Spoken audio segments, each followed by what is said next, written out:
Hello students, आज हमने discuss करना है एक इम्पॉर्टेंट टॉपिक और इसके कई सारे एप्लीकेशन जो हैं वो आगे आपको आएंगे इन द नेक्स्ट कमिंग वीडियोस जिसमें मैं आपको समझाऊंगी। तो आज का जो हमारा टॉपिक है दैट इज बायोट-सेवरेट लॉ। इम्पॉर्टेंट है, हालांकि ये टॉपिक तो बहुत ही ज्यादा इजी है, सिर्फ आपको फॉर्मूला याद रखना है, लेकिन फिर भी ये फॉर्मूला कैसे आया और इस फॉर्मूला का क्या मीनिंग है ये मैंने आपको समझाना है।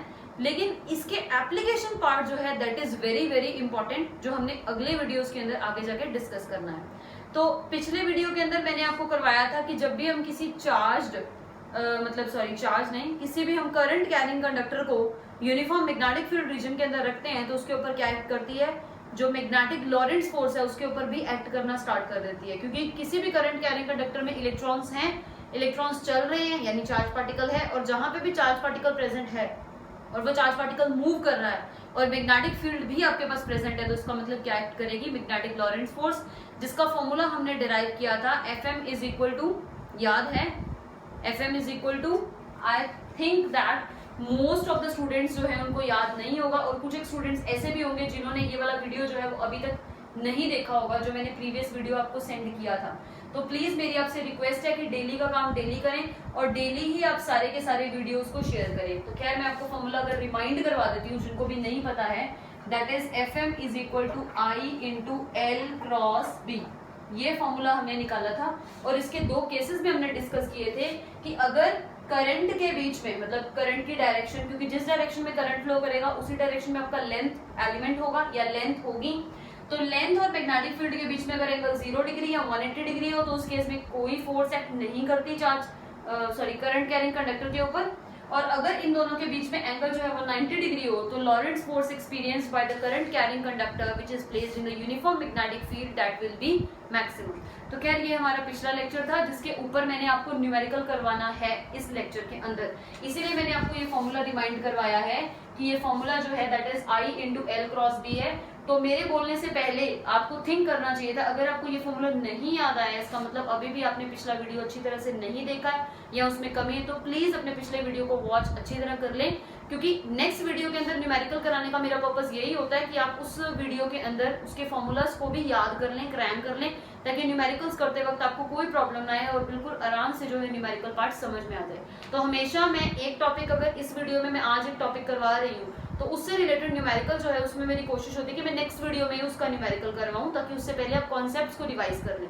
तो प्लीज अगर आपने ये वाला कॉन्सेप्ट नहीं देखा है तो उस कॉन्सेप्ट को पहले स्ट्रॉन्ग करो ताकि इसके न्यूमेरिकल्स इस वीडियो के अंदर आपको अच्छी तरह समझ में आ जाए। हालांकि आज हमने एक ही न्यूमेरिकल डिस्कस करना है सिर्फ, लेकिन उससे पहले डिस्कस करते हैं हमारा आज का टॉपिक पहला बायोट-सेवरेट लॉ, उसके बाद करेंगे न्यूमेरिकल। अब बायोट-सेवरेट लॉ, ठीक है, इसका मतलब क्या है, ये लॉ कहता क्या है, इसका काम क्या है। बेसिकली इस लॉ को यूज किया जाता है कि अगर हमने किसी भी पॉइंट के ऊपर किसी वायर से जिसमें करंट फ्लो कर रहा है, अब आपके पास कोई भी कंडक्टर या कोई भी वायर, मैंने डायग्राम बनाया जनरल, ठीक है, this is wire which is carrying the current capital I in this direction, ठीक है।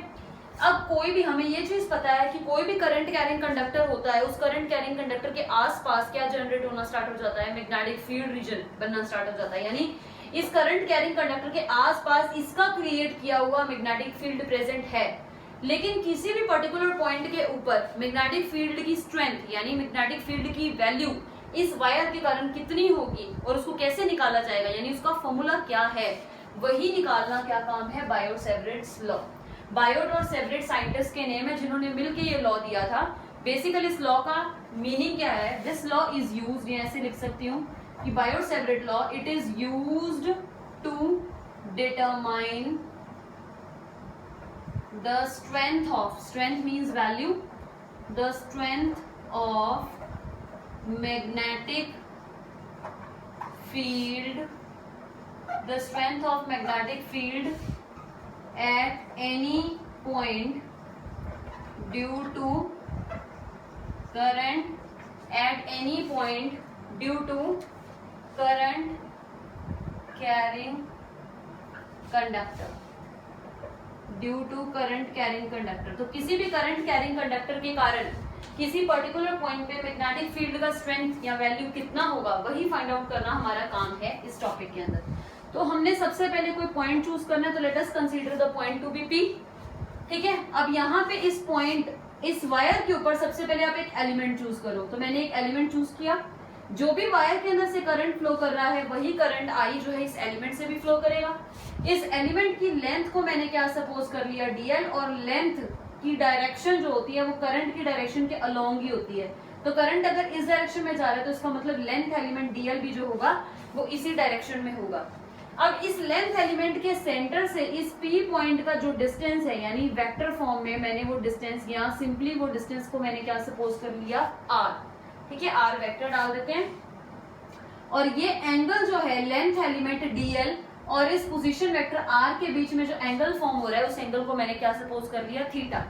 और इस पॉइंट के ऊपर जो भी मैग्नेटिक फील्ड का वैल्यू है उस वैल्यू को मैंने क्या सपोज कर लिया, डीबी। क्योंकि एलिमेंट के कारण पहले मैं वैल्यू निकालूंगी ना, फिर पूरी वायर के लिए निकालने के लिए क्या करेंगे, इंटीग्रेशन। हमेशा ही फिजिक्स में आपने यही करना है, जब भी किसी पूरी चीज के लिए यानी पूरे कंडक्टर के लिए आपको कुछ भी फाइंड आउट करना है, चाहे फोर्स फाइंड आउट करना है, चाहे magnetic field strength find out करना है, तो पहले उस कंडक्टर के ऊपर एक एलिमेंट सपोज करो, उस एलिमेंट के कारण सब कुछ फाइंड आउट करने के बाद आप उसको इंटीग्रेट करके पूरे वायर के ऊपर ले आओ। तो यहाँ पे भी हमने पूरी वायर के साथ डिस्कस बाद में हम करेंगे, सबसे पहले हम एलिमेंट के लिए काम करेंगे। तो हमने एलिमेंट चूज किया जिसकी लेंथ है डीएल, इस एलिमेंट से इस पॉइंट का जो डिस्टेंस है उसका पोजीशन वेक्टर आर सपोज कर लिया। यहाँ पे हमने लेंथ एलिमेंट और आर वेक्टर के बीच में एंगल सपोज कर लिया थीटा, और पी पॉइंट के ऊपर जो मैग्नेटिक फील्ड की वैल्यू है जिसे हमने फाइंड आउट करना है उसको मैंने क्या सपोज कर लिया, डी बी वेक्टर। तो डीबी निकालने के बाद हम उसका इंटीग्रेशन करके बी के ऊपर आ जाएंगे। ठीक है, तो यहाँ पे हम स्टार्ट करते हैं। बेसिकली जो बायोट एंड सेवरेट साइंटिस्ट है इन्होंने फाइंड आउट क्या किया कि पी पॉइंट के ऊपर जो भी स्ट्रेंथ है मैग्नेटिक फील्ड की, यानी डीबी जिसे हम सपोज कर रहे हैं, ये डीबी जो है it was directly proportional to, it was found that the value of magnetic field या strength of magnetic field at the point P is directly proportional to the current flowing through the conductor, यानी कि I पहला point. दूसरा point, this dB is directly proportional to the length dl, कितना element का length है यानी कितना wire का लेंथ है उसके डायरेक्टली प्रोपोर्शनल। तीसरा पॉइंट उन्होंने निकाला था कि dB is directly proportional to sin theta, जहाँ पे थीटा हमें पता है is the angle between the length and the position vector R, इन दोनों के बीच का एंगल है थीटा। और चौथा पॉइंट बॉयड सेवरेट लॉ ने निकाला था, dB is inversely proportional to 1/r², where r is the distance of the point from the wire। ठीक है, तो इन चारों फैक्टर्स को, ये रिजल्ट उसने एक्सपेरिमेंटली निकाले थे, जब इन चारों को हम कंबाइन कर देंगे तो कंबाइन करने के बाद हमारे पास रिजल्ट आया dB is directly proportional to, multiply वालों को मल्टीप्लाई कर दो तो I into d l into sine theta, और जो डिवाइड में चल रहा है क्योंकि 1/r² है तो यहाँ पे r² आएगा। लेकिन जब भी हम प्रोपोर्शनैलिटी का साइन हटाते हैं तो कोई ना कोई कांस्टेंट हमें लगाना पड़ेगा। तो यहाँ पे प्रोपोर्शनैलिटी का साइन रिमूव करेंगे तो आपके पास एक कांस्टेंट आएगा जो कि क्या है, μ0/4π, और साथ में वो factor I into d l into sine theta divided by r² as it is. अब यहाँ पे ये वाला जो फैक्टर है μ0/4π, इसकी वैल्यू बतानी है मैंने। इन एसआई सिस्टम, अगर हम एसआई सिस्टम में चलें तो एसआई सिस्टम के अंदर इस μ0/4π की वैल्यू होती है 10⁻⁻⁷। अब मैंने बताना है कि ये μ0 क्या चीज है। ठीक है, इस μ0 का मतलब क्या है। तो अगर हम μ0 को देखें तो μ0 को हम कहते हैं एब्सोल्यूट। पहले ऐसा करो, इतना पार्ट राइट डाउन कर लो, एक बार वीडियो को पॉज करो। ये जो μ0 होता है इसको हम एब्सोल्यूट जो है परमिएबिलिटी कहते हैं। एक होती थी परमिटिविटी एप्सिलॉन नॉट यूनिट 1 में, और ये जो है दैट इज योर परमिएबिलिटी। तो याद रखना है ये दोनों में थोड़ा सा डिफरेंस होता है, इतना डीप नहीं हम जाएंगे। एब्सोल्यूट परमिएबिलिटी, हाँ अच्छा। अब इसकी वैल्यू भी मैं करवा देती हूँ। वैल्यू कैसे करेंगे, μ0/4π की वैल्यू अगर 10⁻⁷ है तो μ0 की वैल्यू क्या होगी, 10⁻⁷ मल्टीप्लाइड बाय 4π। तो μ0 की वैल्यू ये, इसका यूनिट अभी समझाती हूँ, इस हिस्से को रब करके इसको लिख लो। अब देखो बेटा, एब्सोल्यूट परमिएबिलिटी और एब्सोल्यूट परमिटिविटी दोनों में डिफरेंस क्या है। अगर आपको याद है तो यूनिट 1 के अंदर आपने सिंबल किया था एक एप्सिलॉन नॉट। ये एप्सिलॉन नॉट सिंबल में एप्सिलॉन नॉट को हम बोलते थे एब्सोल्यूट परमिएबिलिटी, यानी परमिटिविटी या परमिएबिलिटी एक जैसी चीजें ही हैं दोनों। फर्क सिर्फ इतना ही, एप्सिलॉन नॉट सिंबल यूज होता है जब इलेक्ट्रिक फील्ड की बात हो रही हो, यानी कि स्पेस के अंदर, क्योंकि एप्सिलॉन नॉट जो है एयर या वैक्यूम के अंदर की वैल्यू है, एयर या वैक्यूम के लिए कितना मैग्नेटिक फील्ड लाइंस क्रॉस कर सकता है या कितना मैग्नेटिक फील्ड लाइन पेनिट्रेट कर सकता है, वो एप्सिलॉन नॉट देता है। यानी एप्सिलॉन नॉट और म्यू नॉट आपको क्या बताता है कि एयर या वैक्यूम के अंदर कितनी मैग्नेटिक फील्ड लाइंस पेनिट्रेट कर सकती हैं। ये एयर या वैक्यूम की पेनिट्रेशन पावर का कांस्टेंट ही है कि कितना वो मैग्नेटिक फील्ड लाइंस को अपने अंदर से परमिट होने देगा, यानी पास होने देगा। तो उसके लिए सिंबल है म्यू नॉट।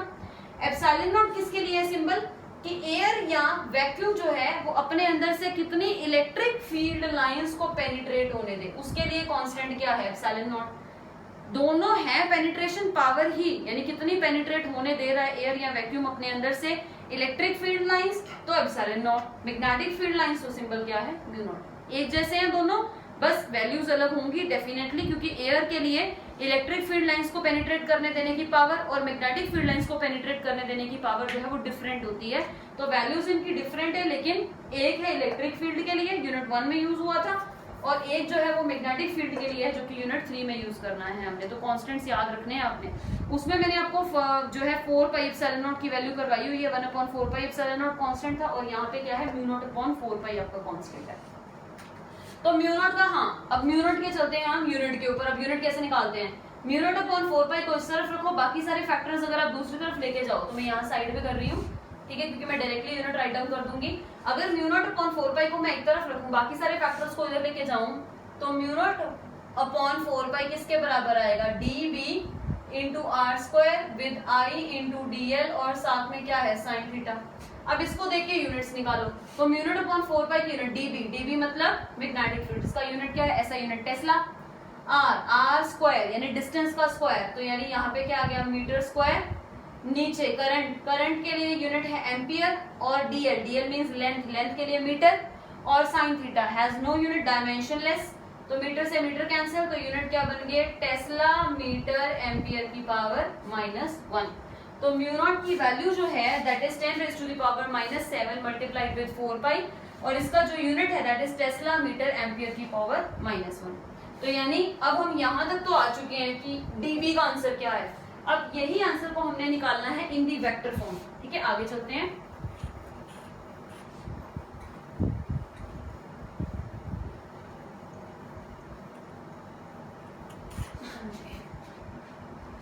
अब देखो, अब आप dv के ऊपर आ चुके हो। dv मतलब मैग्नेटिक फील्ड की strength at the point P, ये एलिमेंट के लिए है।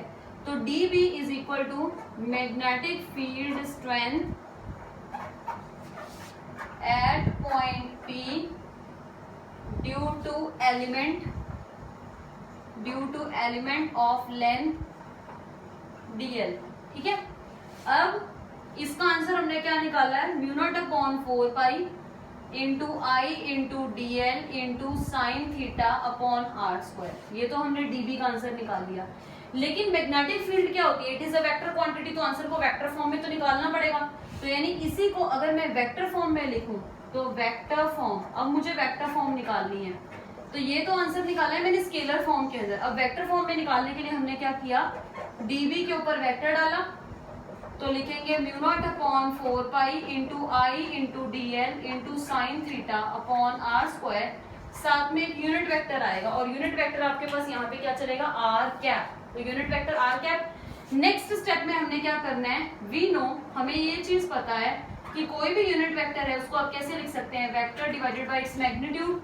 यानी आर कैप को आप कैसे राइट करेंगे, r cap can be written as r vector divided by its magnitude. R cap को ऐसे लिख सकते हैं। अब आर कैप किसी वैल्यू को यहाँ पे सब्स्टिट्यूट करो, तो ये बन जाएगा dv mu naught upon 4 pi into I dl sine theta with r vector divided by are square, already था, एक आर और आ गया, ठीक है। तो ये आर क्यूब हो जाएगा डिनोमिनेटर में, यानी आपके पास ये टर्म बन गई mu naught upon 4 pi into I, ठीक है। और dl भी एक वेक्टर क्वांटिटी है, क्योंकि करंट तो स्केलर होता है, dl साथ में r वेक्टर और साथ में साइन थीटा।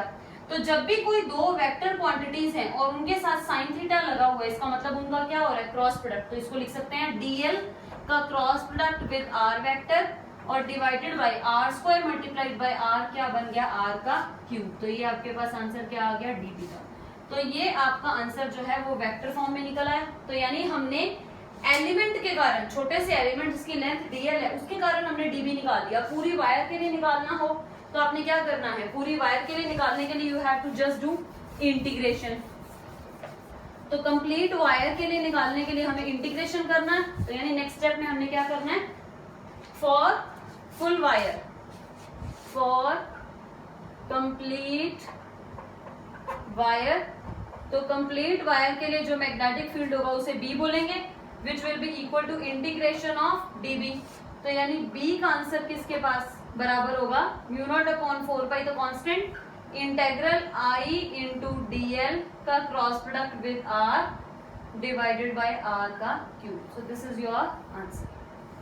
अब डीबी, ये सॉरी बी, अब बी की डायरेक्शन को निकालने के लिए जो हम रूल यूज करते हैं that is your right hand thumb rule. तो for the direction of B, यानी डायरेक्शन को निकालने के लिए आप कौन सा रूल यूज करेंगे, right hand thumb rule, right hand thumb rule. ये मैं समझाती हूँ कैसे। राइट हैंड थंब रूल कैसे, राइट हैंड थंब रूल है तो I am using my right hand with this thumb. अब आपने राइट हैंड थंब रूल को कैसे यूज करना है कि आपने इस एलिमेंट को अपने हाथों में इस तरीके से पकड़ना है कि आपका थंब पॉइंट करे in the direction of the current, यानी thumb is pointing in the direction of current. तो जिस भी डायरेक्शन के अंदर आपकी फिंगर्स कर्ल होंगी that will give you the direction of magnetic field lines. यानी अब यहाँ पे इस एलिमेंट को मैं देखूं तो करंट ऐसे जा रहा है, इस एलिमेंट को अगर मैं होल्ड करूंगी तो अपने फिंगर्स को ऐसे कर्ल करूंगी। तो यानी ध्यान से देखो, इस पी पॉइंट से, यानी अगर मैं इसको पकड़ूंगी तो ऐसे अंदर की तरफ मेरी फिंगर्स जा रही है, इस तरफ अंदर की तरफ जा रही है। यानी इस पी पॉइंट पे जो भी मैग्नेटिक फील्ड लाइंस बनेंगी जो कि कंसेंट्रिक सर्कल्स ही हैं, तो इस पी पॉइंट से वो कंसेंट्रिक सर्कल अंदर की तरफ जाना है। यानी पी पॉइंट अगर यहाँ है, वायर यहाँ है, तो वायर को मैं ऐसे होल्ड करूंगी तो पी पॉइंट से क्रॉस करते हुए मेरी फिंगर अंदर की तरफ जाके फिर मुड़ के बाहर आएंगी। यानी इस पी पॉइंट के ऊपर जो मैग्नेटिक फील्ड की डायरेक्शन होगी वो इनवर्ड, और इनवर्ड डायरेक्शन को हम कैसे डिनोट करते हैं, विद क्रॉस। तो क्रॉस के ऊपर मैंने सर्कल डाला, इसका मतलब क्या है कि डी की डायरेक्शन निकालने के लिए मैं राइट हैंड थंब रूल का यूज करूंगी। और अगर मैं पॉइंट पी के ऊपर देखूं तो मेरे पास एट पॉइंट पी जो मेरे पास डायरेक्शन है वो क्या है, परपेंडिकुलर इनवर्ड, परपेंडिकुलर इनवर्ड या इनवर्ड या into the plane of the paper perpendicularly. ठीक है, तो यानी कंडक्टर को होल्ड, अब ये कंडक्टर है, करंट ऐसे चल रहा है ना, तो इस कंडक्टर को ऐसे पकड़ोगे थंब करंट की डायरेक्शन में, तो पी पॉइंट से अंदर जा रही है मैग्नेटिक फील्ड लाइन, फिर ऐसे क्रॉस करके अगर यहाँ पे पी पॉइंट होता फिर बाहर की तरफ होती, अगर यही पी पॉइंट यहाँ होता तो डॉट बनाते यानी बाहर की तरफ, लेकिन यहाँ है तो क्रॉस यानी अंदर की तरफ। तो अगर मैं पी पॉइंट को इस तरफ सपोज कर लूं, मान लो कोई पी डैश पॉइंट है, तो यहाँ पे जो आपके पास डी बी मैग्नेटिक फील्ड की डायरेक्शन होगी वो डॉट से रिप्रेजेंट होगी। डॉट का मतलब क्या है, आउटवर्ड, और क्रॉस का मतलब क्या है, इनवर्ड। आई होप समझ आ गया होगा आपको कि कैसे निकाली है हमने आंसर। क्योंकि कोई भी करंट कैरिंग कंडक्टर है, स्ट्रेट वायर है या हल्की सी कर्व्ड भी है, तो उसका ये पोर्शन तो स्ट्रेट ही होगा ना। अगर किसी भी कर्व्ड वायर का छोटा सा पोर्शन में निकालूंगी, छोटा सा लेंथ एलिमेंट निकालू, तो वो तो स्ट्रेट वायर की तरह बिहेव करेगा। तो इसके लिए जो करंट कैरिंग कंडक्टर के लिए जो मैग्नेटिक फील्ड लाइंस बनी है वो कंसेंट्रिक सर्कल्स बनने हैं। तो कंसेंट्रिक सर्कल ऐसा ही चल रहा है ये इन दिस वे। तो इधर है अगर पी पॉइंट तो सर्कल अंदर की तरफ जा रहा है, और अगर पी प्राइम पॉइंट के लिए बात करें तो फील्ड बाहर की तरफ। क्योंकि जब भी हम सर्कल बनाते हैं तो इस पूरे मैग्नेटिक फील्ड लाइन के ऊपर, ये मैग्नेटिक फील्ड लाइंस बनी है मेरे पास सर्कुलर फॉर्म में, तो किसी भी पर्टिकुलर पॉइंट के ऊपर जब आप टेंजेंट बनाओगे तो tangent drawn at any point will give you the direction of magnetic field. तो अगर मैं इस पॉइंट के ऊपर, क्योंकि अगर मैं सर्कल बनाऊं तो सर्कल ऐसे है, तो अगर मैं इस पॉइंट के ऊपर टेंजेंट ड्रॉ करूं तो टेंजेंट मेरा अंदर की तरफ आएगा, और अगर मैं इस पॉइंट पे टेंजेंट ड्रॉ करूं तो वो टेंजेंट मेरा किधर आएगा, बाहर की तरफ। तो at any point the tangent drawn on this magnetic field line which is circular in shape around this wire, तो अगर हम टेंजेंट ड्रॉ करेंगे तो कहीं पे तो वो अंदर की तरफ पॉइंट करेगा, कहीं पे बाहर की तरफ, और हर पॉइंट पे उसकी डायरेक्शन बदलनी है, सेम नहीं रहने वाली। ठीक है, तो ये आपका जो है टॉपिक यहाँ पे कंप्लीट हुआ। बायोट-सैवरेट लॉ क्या है, इसके एप्लीकेशंस हम करेंगे इन द नेक्स्ट वीडियो। अब हमने डिस्कस करना है एक क्वेश्चन, ठीक है, जो पिछला टॉपिक पिछले लेक्चर के अंदर मैंने आपको करवाया था, उसके बेसिस पे हम एक न्यूमेरिकल डिस्कस करते हैं। आप तो पहले वीडियो को पॉज करके आप इतना पार्ट जो है उसको नोट डाउन कर लें। हाँ जी, तो अब मैं आगे चलते हैं हम।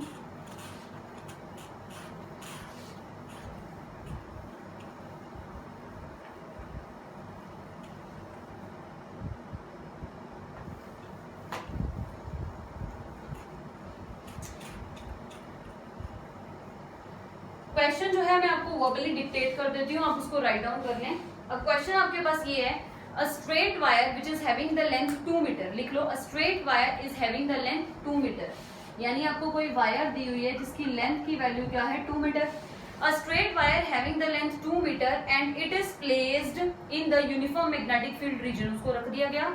This wire is carrying current 2 ampere. A straight wire of the length 2 metre is placed in the uniform magnetic field region. Wire is carrying current 2 ampere, यानी करंट बोल दिया है कि करंट कितना है वायर में, 2 एम्पियर। ठीक है, अब वायर को हमने हॉरिजॉन्टली रखा है। वायर इज प्लेस्ड हॉरिजॉन्टली, ठीक है, हॉरिजॉन्टली मतलब ऐसे फ्लैट। तो wire is placed horizontally in the uniform magnetic field reason. तो वायर ऐसे फ्लैट है हॉरिजॉन्टली, करंट उसके अंदर से फ्लो कर रहा है आई, जिसकी वैल्यू है 2 एम्पियर। वायर की लेंथ की वैल्यू है 2 मीटर और मैग्नेटिक फील्ड यूनिफॉर्म है, दैट इज बी। ठीक, अब पूछा है कि मैग्नेटिक फील्ड की वैल्यू निकालो अगर ये वायर हैंग कर रही है हवा में, और इस वायर का मास भी बोला हुआ है कि इस वायर का जो मास है दैट इज मास, ले लो चलो एक एग्जांपल, मास की वैल्यू जो है इट इज 0.1 kg। क्वेश्चन है कि आपके पास कोई करंट कैरिंग वायर है जो हवा में ऐसे ही लटक रही है, ठीक है, मैग्नेटिक फील्ड रीजन के अंदर रखा है। उस मैग्नेटिक फील्ड रीजन के अंदर रखने के कारण ये वायर लटक रही है, हवा के अंदर ही प्लेस्ड है, जिसके अंदर से करंट 2 एम्पियर फ्लो कर रहा है। अब क्यों ऐसा क्यों हो रहा है, रीजन एक ही है, क्योंकि जब भी हम किसी करंट कैरिंग कंडक्टर को यूनिफॉर्म मैग्नेटिक फील्ड रीजन के अंदर रखते हैं तो उसके ऊपर क्या एक्ट करती है, मैग्नेटिक लॉरेंट्ज फोर्स।